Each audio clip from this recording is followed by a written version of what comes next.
Oi, aqui é a Jéssica e eu voltei para fazer o fechamento do mês de dezembro de 2019, comentando com vocês sobre os livros lidos nesse mês e também sobre todas aquelas leituras que não deram certo ao longo do ano, aquelas leituras que eu abandonei ou que eu nem sequer peguei apesar de ter colocado nas metas. Então vem comigo que tem muita coisa para falar.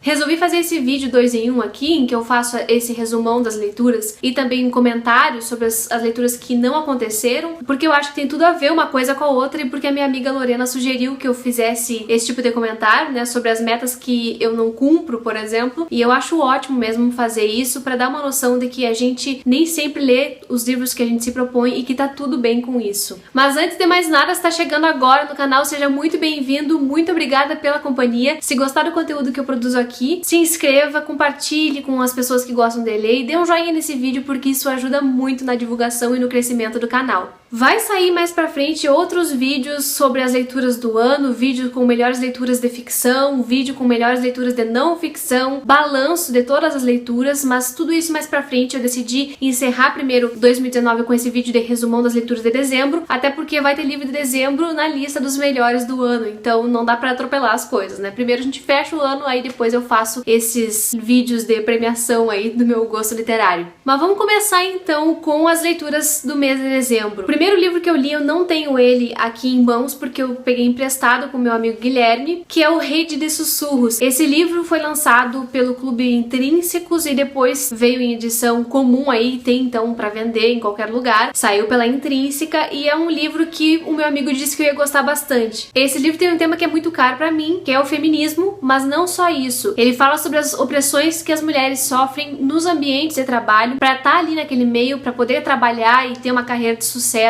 Fala sobre as várias violências que elas sofrem, a gente sofre, né? Se decide ser mãe, se decide não ser mãe e se decide conciliar essas coisas com o trabalho, as cobranças surreais que tem em cima da figura feminina, todas as violências mais veladas que existem nos ambientes corporativos, tudo isso tá nesse livro. Eu gostei bastante, foi uma leitura que acabou me prendendo bastante no final, né? Mais do meio pro final. Não acho que seja um livro sensacional pela escrita. Algumas coisas da linguagem da autora, que é super estadunidense, me incomodam bastante no estilo de narrar, mas ainda assim eu acho que é uma história que vale a pena conhecer. Acho que para pessoas que nunca pensaram sobre o assunto é bem legal e talvez sirva como algo introdutório ao tema, né, para que as pessoas, enfim, enxerguem como é diferente a situação da mulher no mercado de trabalho em relação ao homem no mercado de trabalho. Foi uma leitura que eu fiz bem no comecinho do mês e que eu gostei bastante e que eu recomendo sim. Não vai ter resenha aqui sobre ele no canal, mas eu acho que vale a pena dar uma conferida. E ele e todos os outros que eu vou mencionar nesse vídeo vão estar aqui embaixo também no box de descrição do vídeo. Caso alguém queira saber um pouquinho mais sobre a sinopse, é só dar uma conferida ali pelo site da Amazon que dá pra saber um pouquinho mais sobre o que trata o livro. E depois dessa leitura não peguei nada por um bom tempo, sei lá, mais de uma semana sem ler uma página, e eu só fui ler quando eu fiz uma viagem no fim de semana. Levei um livro fininho que eu achei que eu pudesse começar e terminar naquele mesmo fim de semana e foi bem assim que aconteceu. Peguei um que tava também nas metas pro bimestre, eu fiz um vlog mostrando como eu escolho as leituras, aliás, quem ainda não assistiu, vou deixar aqui, e O Fazedor de Velhos tava nessa lista. Eu já tinha até tirado ele da pilha, que eu deixo separadinho ali no sofá, mas no final das contas eu olhei de novo e ele era bem fininho mesmo e eu pensei, tá, ok, acho que vai ser uma leitura leve, divertida, pelo que eu vi aqui na capa de trás. E realmente foi. Esse é um livro muito gostoso de ler. Ele trata da história do Pedro, que tá meio que rememorando ali a formação dele desde o ensino médio, a relação dele com alguns professores e a busca dele por encontrar a própria carreira, saber em que ele era bom para poder assumir um trabalho, né? Porque ele não sabia e ele ficou um bom tempo perdido naquela coisa de transição entre o ensino médio e a faculdade.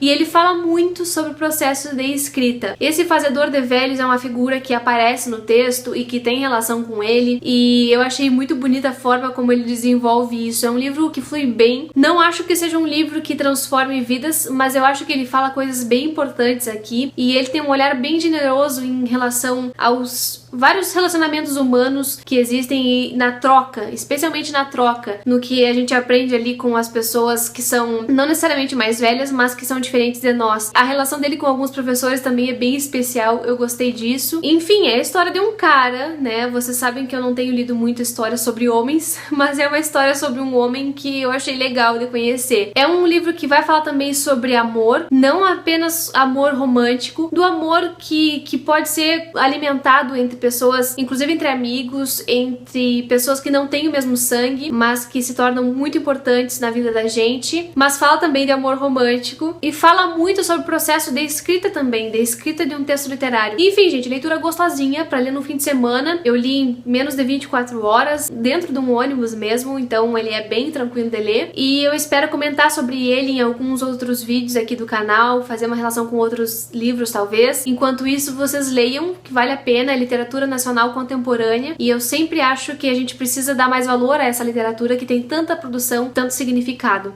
Aí, quando eu voltei pra casa, eu já tava de férias, me dei 2 semaninhas de férias na última semana de dezembro, e eu disse, é agora que eu vou ler tudo aquilo que eu não li em dezembro ainda, e que eu li pouco também em novembro, e resolvi pegar um dos que eu tava mais afim de ler, que é o Entre as Mãos, da Juliana Leite, livro que foi vencedor do Prêmio Sesc de Literatura em 2018, e que desde então eu tava com muita vontade de conhecer, porque eu vi várias entrevistas da autora e eu me apaixonei pela autora, simplesmente. Eu amo essa mulher, acho a Juliana Leite incrível, e esse livro aqui me chama pela sinopse, porque tem essa coisa de manufaturar, de tecer algo como um tecido, e o texto nesse sentido também, como algo que se tece e que se desfia e que também se pode ver pelo avesso. Sempre achei isso muito intrigante e eu peguei o livro e eu adorei. No começo, ele me desconcertou muito, não tava entendendo algumas coisas que aconteciam na história e eu ficava, como assim? O que é? Quem é esse cara aqui? Quem é que tá narrando? Especialmente essa pergunta, quem é que tá narrando? Quem é que tá narrando? Só que eu gosto desse tipo de leitura que faz isso comigo, e fazia muito tempo que eu não saía da minha zona de conforto a ponto de ficar perguntando o que tá acontecendo nessa história que eu não tô entendendo. E isso aconteceu na primeira parte do livro. Mas aí vem a segunda parte, que é o avesso dessa primeira parte, e aí ela começa a linkar as coisas, sabe? A ligar os pontos e as coisas começam a fazer mais sentido. No final das contas, eu achei um romanção muito bem construído, romance que eu digo no gênero, tá? Não é romance de história romântica.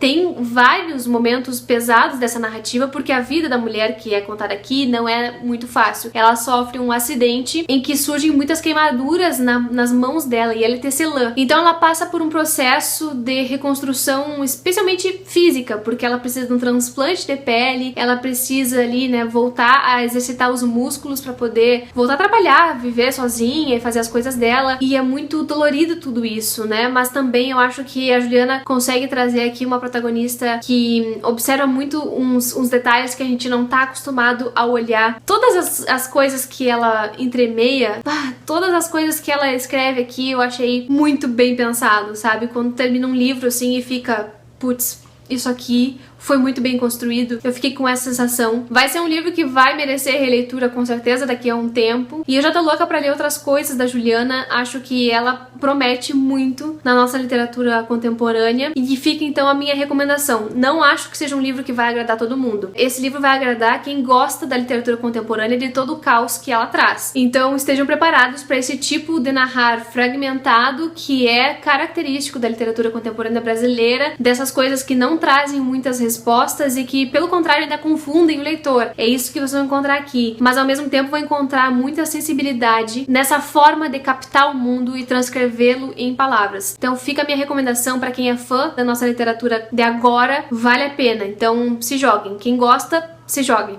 Quando eu terminei esse livro, já era praticamente o quê? 25, 26 de dezembro. E aí, faltava poucos dias pra acabar o ano. E eu quis dar um gás pra terminar algumas leituras que eu tinha me proposto a ler, não só nas metas, né, desse bimestre, mas algumas coisas que eu tinha pensado em ler e nem coloquei nas metas. E que eram livros curtinhos que talvez pudesse ler e começar a ler e terminar no mesmo momento, praticamente. E eu peguei então O Sonho de uma Noite de Verão, do William Shakespeare, que é uma peça de teatro muito engraçada. Eu não tava preparada pra tanta fantasia assim. Nessa peça de teatro a gente tem fadas, duendes fazendo feitiços pela floresta, bagunçando esboçando a vida de dois casais. Então tem dois casais aqui que são meio que os protagonistas dessa história, se é que dá pra dizer isso, e eles acabam sofrendo feitiços aí, dá uma confusão danada, porque uma hora eles estão amando os seus amados e daqui a pouco eles não estão mais, estão odiando e mandando muito xingamento. É muito engraçado, eu dei altas risadas. Eu não tava preparada pra tudo isso. Pensei que fosse ter mais tragédia do que outra coisa, e não, é bem cômico. Então eu acho que é uma leitura que vale a pena pra momentos que a gente tá precisando se divertir, se distrair um pouco, relaxar. Não precisa ter medo de ler essa peça, porque não tem nada de muito elaborado. Claro que existem alguns floreios na forma de falar um com o outro, um personagem com o outro, mas isso é normal da época, mas não tem tanta dificuldade em termos de vocabulário. Até fico me perguntando sobre a tradução, porque não é daquela tradutora famosa que traduz tudo do Shakespeare, que tem naquela obra completa dele, né, em vários volumes, e a linguagem é bem despojada em vários momentos, inclusive alternando entre tu e você na mesma frase, sabe, o que eu acho um pouco inverossímil, mas ainda assim não desvalida a leitura. É uma leitura muito gostosa, o livro é bem fininho e dá pra ler num dia, assim, com certeza. Então recomendo muito, me diverti, foi uma excelente leitura pra finalizar o ano.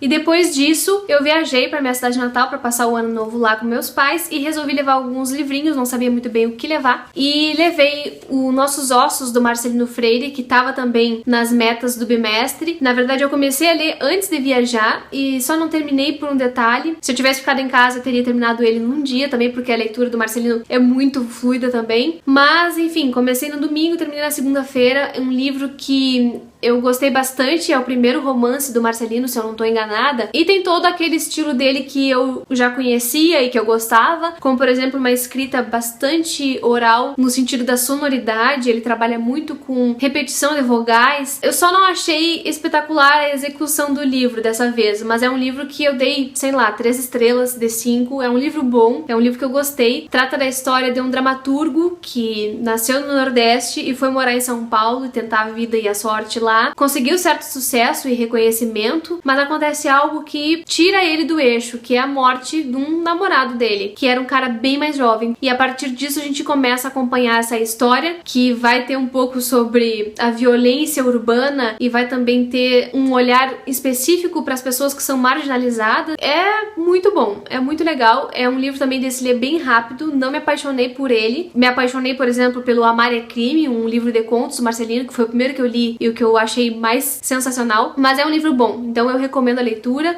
É um livro também de fôlego bem rápido e que dá pra gente ler em maratona, uma coisa assim, bem legal mesmo. E como eu terminei esse livro na viagem de ida e sobrava ainda bastante tempo, eu peguei o outro que eu tinha levado, que é O Papel de Parede Amarelo, da Charlotte Gilman, que é a mesma autora do Terra das Mulheres, um livro bem famoso, e essa autora é conhecida por ser feminista, militante, na verdade sufragista, né, porque ela é antes dessa coisa do nome do feminismo, mas que lutou pelos direitos da mulher e que denunciou muitas coisas que via na sua época, e esse conto é sobre isso. O Papel da Parede Amarelo fala sobre a história de uma mulher que estava com um processo, sei lá, de depressão, e o marido levou ela para uma casa de campo que tinha um papel de parede amarelo no quarto que enlouquecia essa mulher, porque era muito feio, e ela ficava tentando decifrar esse papel de parede, ela enxergava mulheres ali, mas nesse momento de isolamento em que ela fica ali 3 meses naquela casa, não faz nada bem à saúde, ela só quer trabalhar, ela quer escrever as coisas dela, e o marido vai de todas as formas podando para o bem dela, para cuidar dela, para dizer que ela vai melhorar se ela fizer o que ele manda. Ele não deixa que ela escreva, não deixa que se distraia com a imaginação, até que ela fica num estado de não sair da cama, e é por isso que ela presta tanta atenção nesse papel de parede amarelo. E eu achei um conto muito bem executado, eu gostei demais dessa história. O livro não é tão curtinho assim, tem 100 e poucas páginas, mas boa parte dele é de um pós-fácil, que aliás eu gostei muito. A análise que a mulher faz aqui sobre o livro é muito parecida com o que eu analisei durante a leitura, então eu recomendo sim esse livro. Tem a apresentação da Márcia Tiburi, que é também uma feminista já conhecida aqui no país, e enfim gente, é um clássico. Acho que a gente tem que dar uma chance pra ele conhecer essa denúncia social que a Charlotte faz aqui em forma de literatura. Por fim, mas não menos importante, no dia 31 de dezembro eu tava lá sentada sem fazer nada e pensei, vou me ocupar de uma leitura, e eu tinha dado pra minha mãe esse livro aqui, O Conto da Ilha Desconhecida, do Saramago, há uns 2 natais, e tava lá o livro e eu pensei, é o melhor momento pra eu conhecer esse livro do Saramago, que é um autor que eu gosto tanto, nunca tinha lido nada pequenininho dele, só os clássicos, Ensaios sobre a Cegueira e Ensaios sobre a Lucidez, os quais eu amo. E esse aqui então foi uma leitura de, sei lá, 2 horas, é uma coisa bem curtinha mesmo, tem 60 páginas. E que livro, gente, que livro bom. Quando eu postei nos stories lá no Instagram que eu ia ler, muita gente falou, ah, vai adorar, e realmente adorei mesmo. É um baita livro, apesar do tamanho pocket. E aqui o Saramago vai nos conduzir por uma história em que um personagem propõe que a gente olhe pra fora da gente, que a gente saia da ilha em que a gente vive, da ilha que somos nós, para poder enxergar outras coisas, para poder enxergar outros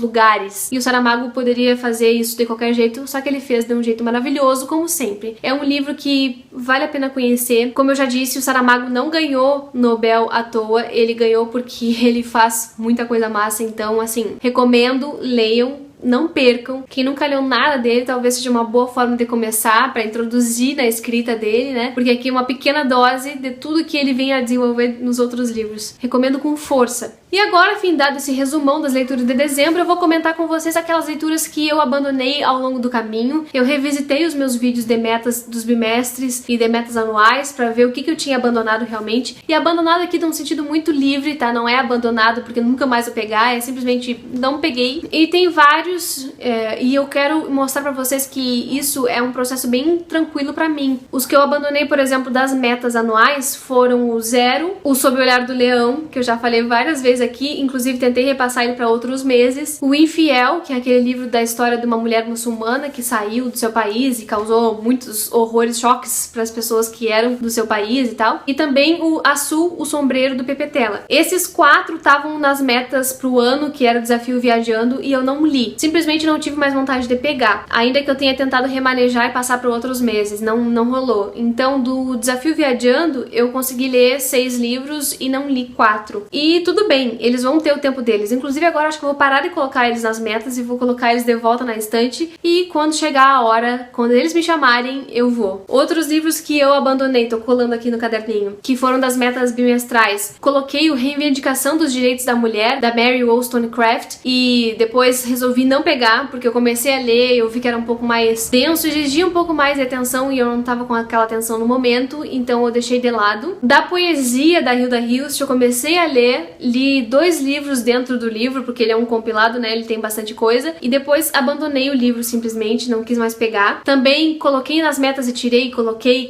tirei, foi o Cidadã de Segunda Classe, da Pucha Mecheta, que eu tô pensando agora em ler em janeiro desse ano, então não sei se vai acontecer, mas sem neura nenhuma. O Jane Eyre, que eu comprei pra ler, me dar de presente e acabou nunca rolando porque nunca sobrava o tempo que eu acho necessário pra ler esse livro, que é um tempo de dedicação integral a ele, que ele é maravilhoso e eu já sei, então acabei colocando também em vários meses e não li. O País das Mulheres, da Gioconda Belli, que eu ganhei de aniversário, ou me dei de aniversário e ainda não consegui pegar, tinha colocado lá nas metas dos meses seguintes ao meu aniversário e não consegui. Azul e Dura, da Beatriz Bracher, O Feminismo é pra Todo Mundo, o Pisani Suyata, O Filho de Mil Homens, o Ciranda de Pedra, todos esses eu tinha colocado na última meta do mestre e não fiquei mais com vontade de ler. E também abandonei, gente, um calhamaço lindo, que é o Mito da Beleza, que eu tinha começado, inclusive tinha anunciado leitura conjunta, juntei uma galera, fiz o grupo no WhatsApp e, assim, eu mesma não consegui ler. Li 150 páginas dele e depois achei que não era mais momento e abandonei. E tô aqui, viva, sã e salva, sem nenhum problema, ninguém morreu por isso. Então esse é o estilo das minhas metas de leitura, né? Eu coloco na lista, se eu tiver com vontade ainda no momento de pegar pra ler, eu leio, se não, eu devolvo pra estante e tá tudo bem. A gente tem que ler os livros que a gente tem vontade de ler, né? Tem que? Não, né? A gente só lê se tem vontade mesmo. Ninguém é obrigado a nada e eu acho que a gente tem sempre que falar sobre isso. Essas foram as leituras que eu deixei pelo caminho e não tem problema, tá tudo bem. E além dessa, só quero comentar 2 leituras que eu comecei no mês de dezembro, mas que eu não concluí porque também não era o momento. Eu tava muito atribulada, então eu não conseguia mais nas horas de lazer sentar e ler coisas que me exigiam muito esforço mental. Mas eu pretendo continuar lendo esses livros aos pouquinhos. Um deles é de não ficção, que é o Mulheres, Raça e Classe, da Angela Davis, livro que eu me dei de presente na Black Friday porque tava bem abaixo do preço mesmo. Esse aqui eu monitorava há muito tempo e quando ele chegou eu já fui ler. Li a introdução, que é da Jamila Ribeiro, a apresentação, né? E li um primeiro capítulo e, gente, que livro massa, que análise espetacular. E pela primeira vez, apesar de ter muita porrada, muito soco no estômago, é um soco no estômago diferente. Eu não sei se é pela parte da análise que a Angela Davis faz, que é bem didática, mas é um soco no estômago que dá bem pra levar, sabe? E é um livro muito importante. Quero continuar lendo ele agora, devagarinho, sem pressa, ao longo de 2020. Tenho outros livros da Angela também pra ler e vai ficar aqui, então, sempre como prioridade na minha pilha de leituras em andamento. E o outro livro em andamento, que eu comecei, li pouquíssimo e depois não peguei mais, é o A Fúria, da Silvina Ocampo, que é um livro de contos. Eu acho que eu já li uns 3 ou 4 contos daqui e não tive vontade de pegar mais depois, ao longo do mês de dezembro, mas vai continuar na pilha, ali no sofá. Sempre que eu sentir a necessidade, eu pego e leio um conto. Até o momento em que eu li, não tava achando nada demais. Quero me aprofundar um pouco mais, né, porque 4 contos não são nada nessa coletânea. Então tá aqui, vai ficar pros próximos meses. E é isso, espero que vocês tenham gostado desse vídeo. Comentem aqui embaixo o que vocês andaram lendo nos últimos meses, ou pelo menos em dezembro, e o que vocês estão com vontade de ler daqui pra frente. Muito obrigada pela companhia até o final do vídeo e a gente se vê no próximo.